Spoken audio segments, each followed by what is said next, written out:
The Lord be with you. And with your spirit. A reading from the Holy Gospel according to Saint Luke. Glory to you, O Lord.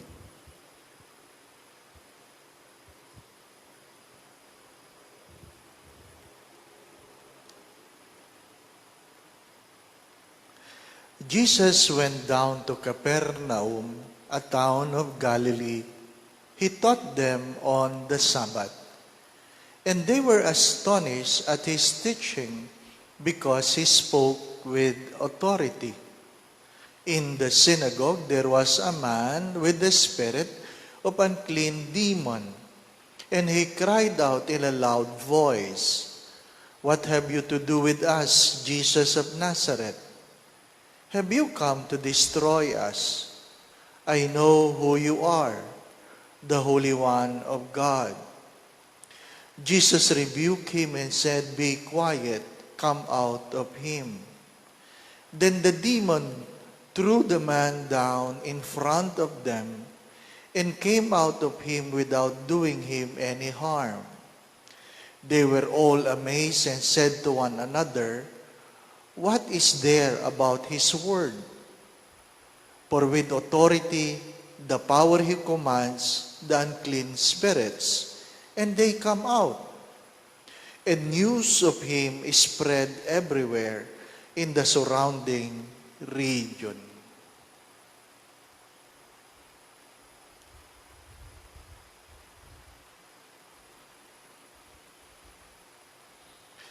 The Gospel of the Lord.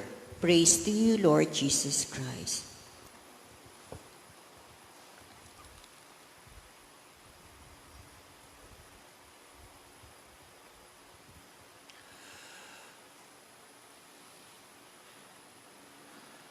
Many times I've been saying this, magkaiba ang matalino sa marunong. Ang matalino, alam ang tama at mali, at ang marurunong, ginagawa ang tama, iniiwasan ang mali.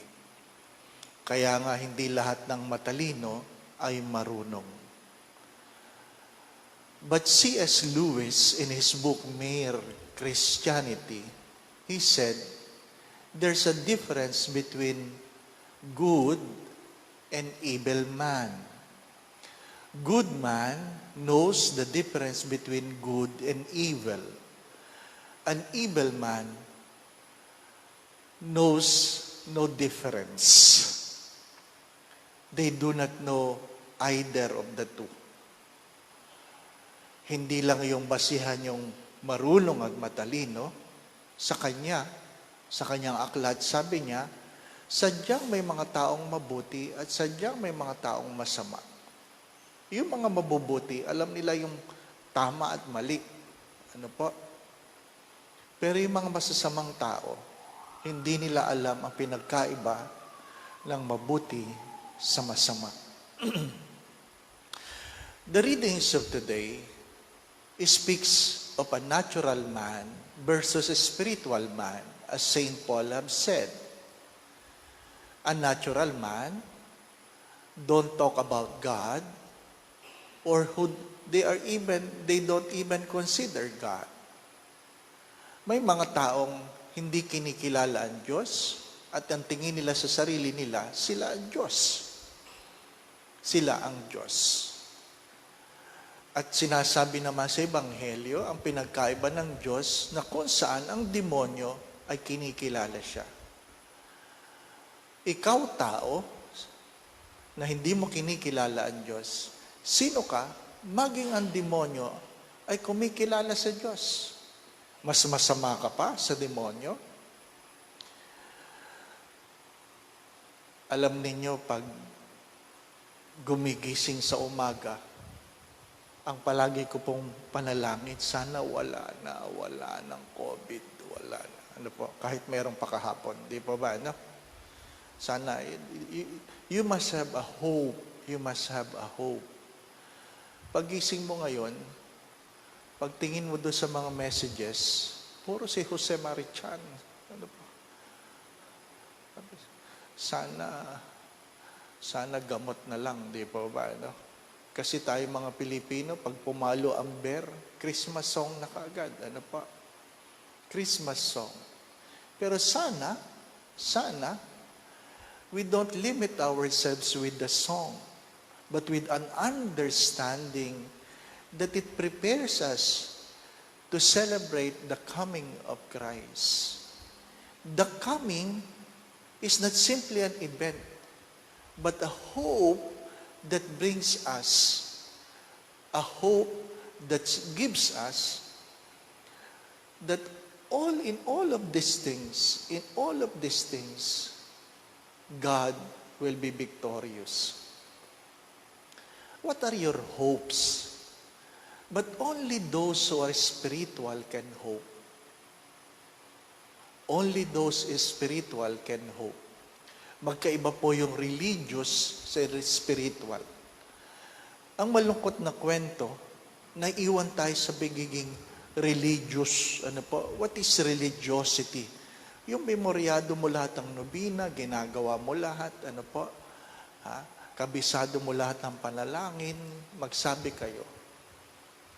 Active kayo lahat, ano po? Nandun ang lahat ng kulay ng damit, kung ano, Lourdes, Fatima, Carmel, kompleto ka dyan. Magsabi kayo, they are religious. Ano po? They can be pious. But the sad story, not all religious are spiritual. Because sometimes our religiosity simply end up looking into ourselves. Kung ano lang ang aking ginagawa at kung ano lang ang sasabihin ng ibang tao sa akin.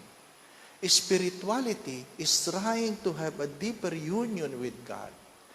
You can never be spiritual if you never desire to become a better person today than yesterday. What is the difference between the words of Jesus when we spoke about, when people says, His word has authority? Of course, the word of God creates. You go back from the very beginning when God said, let there be light, and light exists. Let it separate water and soil. It separates. Yun ang ibig sabihin ng authority ng word. God has the authority. His word has authority. But how many among us really claim on the word of God? Ilan sa atin na nananalig sa salitahan ng Diyos? Ilan? Mga minamahal mga kapatid, ulitin natin. Ako ba'y matalino lang o marunong? Naintindihan ko ba pinagkaiba ng bad or good and evil? Naintindihan ko ba ang pinagkaiba ng, sabi nga sa pagbasa, the natural man and spiritual man? Naintindihan ko ba na kahit ang demonyo kinikilala ang Diyos? At ang malungkot na kwento, hindi mo kinikilala ang Diyos. Ikaw ang kinikilala mo ang Diyos. Panglima ay, do you have the authority? Do you have the authority as God has or have? You only understand it if you begin to embrace a life that is spiritual and not simply religious. Hindi ko alam kung napapagtuunan natin ng pansin ito. You know, when you look at the word pandemic, di po ba? The root word pan from Greek means all. Demic from demos, that is people. So when there is a pandemic, all people. When you see epidemic, it means there's a visiting to people. But when you look at the word pandemonium, pan, all, daimonium is the root word of demonium. Daimonium means evil. It means evil. That's why when you say pandemonium, that is all evil. Hirap na hirap ako doon sa aming Greek subject noon. Ang naalala ko lang, daimonium erkikai. Ano po? The evil is coming. My dear parents, my brothers and sisters, what is the invitation of today as we start this month? Will I strive to be spiritual rather than simply a human acceptable by everyone? You ask the question, will I strive to be a spiritual or simply human acceptable by all? Hindi pwedeng pagsamahin ang dalawa. Hindi pwedeng pagsamahin ang dalawa. But you have to decide. You have to decide. Maliwanag yan sa ating mga pagbasa ngayon. Who you want to become. Amen. I would like to make an appeal that you follow our page. Pag kayo po ay naka-Facebook, may makikita kayo doon, nakaganon, like yun. Pero mayroon po doon 3 dots. You push that and you will open into a menu where you can choose follow. Ano po? Why I urge you to follow us, that we may overcome and perhaps win over those who try to delete or hide our page. Ano po? Hindi ko pa natatanong doon sa ibang nagmimisa, mayroon ba kayong ganyang problema? Ano po? Second, napansin ko po for the past 2 days, mayroon ako mga hindi ma-open. Later on, na-open ko. Mayroon po mga nagtitinda ng bitcoins. Ano po? Bitcoins. And the moment you click them, lahat ng nasa ilalim nila will go to their page. Ano po? And that is, I believe, one of the reasons nawawala po yung mga reach ng ating online mass. Ano po? Bitcoins, ano pa? Ano yung kay Superman? Ano po? Cairo, ha? Hindi ko maalala. Ano po?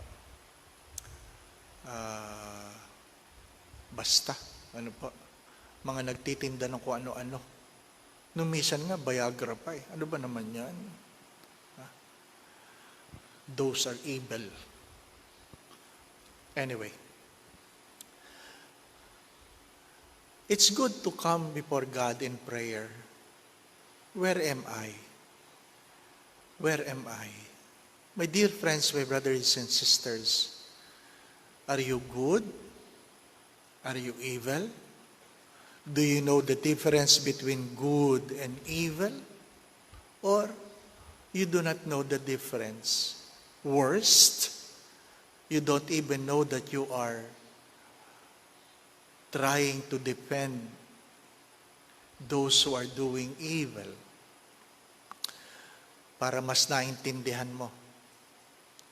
Kung hindi mo na alam ang pinagkaiba ng fake news sa tunay na news, may problema ka. Kung hindi mo na alam ang tunay na picture at Photoshop, may problema ka na. Pag hindi mo na alam ang pinagkaiba ng bribery sa gift, may problema ka. My dear friends, my brothers and sisters,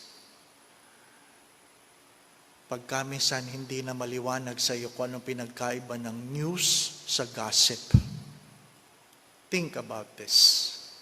It is not enough to be religious. Strive to be spiritual, where God can reveal Himself to you.